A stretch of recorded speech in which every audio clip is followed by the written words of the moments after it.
Assalamu alaikum wa rahmatullahi wa barakatuhu. Allah ya sa mu cika da imani. Allah ya sa mu gama da duniya lafiya. Ta bakin wani mawaƙi ya ce, kayi kirki baka tsira ba, kayi abin kirkin ma baka tsira ba. Wannan duniya haka take, har idan kana tunanin sai an yabe ka ko sai an ka burge, to kana da aiki. Alhamdulillahi, jiya mun yi live na ta'aziyar kamal, aboki wanda ya rasu. Allah shi gafarta masa, ya masa rahama. To amma ban so in yi magana ba, amma zan yi. Dalili ko shine ka fitar da su wasu daga cikin halaka, ka fitar da su daga cikin uƙubar Allah subhanahu wata'ala. Domin shi tsari na Ubangiji shine idan aka yi magana to ya kamata ka saurara, sai ka ji abin da aka faɗa, kar kai saurin yanke hukunci. Mun yi live na wajen awa ɗaya da bayin Allah akan ta'aziyar wannan bawan Allah kamal, aboki. Muka yi addu'o'i, sannan sai na ɗauko hadisin manzo Allah sallallahu da yake bayani akan waɗanda suke yin abubuwa na kirkire-kirkire da sauransu.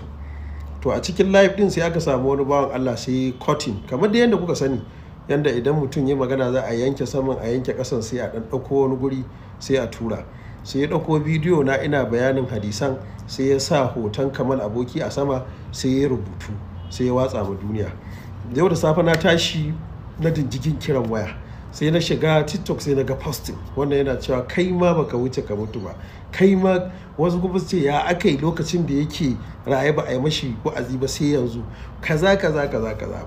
Ba a ji abubuwan da muka tattauna ba, ba a ji duk abin da ya faru a cikin wannan ba, amma wanda suka hau wannan live din duk suna nan kuma sun ji abin da muka tattauna, kuma su za su yanke hukunci akan abin da wasu suke faɗa. Bil haƙiƙa dole ne wa'azi ya zamanto an yi shi, ba za a fasa shi ba, sai dai idan ka ji a cikin wa'azin an taɓa ka, kana ciki, yadda duk mu ma muna cikin abin da muka faɗa. Adalci shine idan mutum ya magana da Allah ku rika sauraron maganan shi. Wanda ya tura bidiyon ya kamata a ce ya ɗauko bidiyon gaba ɗaya sai ya sa, sai ya aji. Amma an ce saboda ya rasu yana kwamedi ne, na zo na ɗauko nike nuna cewa shi ba zai samu rahama ba, ba zai kusanta mazala, ba zai abin gaba, ba haka abin yake ba. Muna yin ma'azratin ila rabbina ne, domin kar mutum ya je ya faɗa haɗari. Kuma dama yana ɗaya daga cikin haɗarin social media, ta yadda ba a jin bayanai, ba a balancing, sai dai a ɗan gutsuro wani guri wanda ake so a ja hankalin mutane, ko kuma a yi ma mutum yarfe sai a wurga. Wannan shine ɗan bayanin da zan yi.